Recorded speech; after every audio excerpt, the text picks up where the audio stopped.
Do you know you can remove the water from coconut without even breaking it?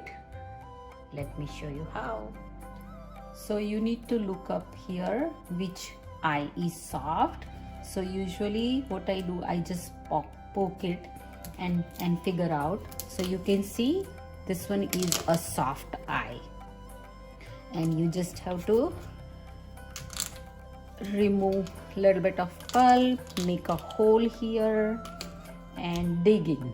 So you can see here that there is a hole, and then it's easy now to remove the water. So let me show you. And there you go. And this coconut is quite big, so I'm hoping there will be a lot of water.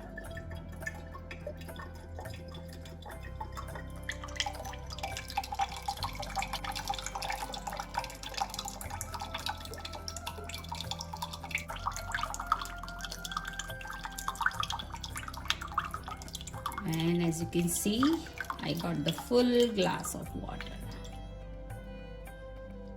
So how do you like this trick? Let me know. So I put this in a freezer and then broke it, and then now you can see it's coming off quite easily, and there you go.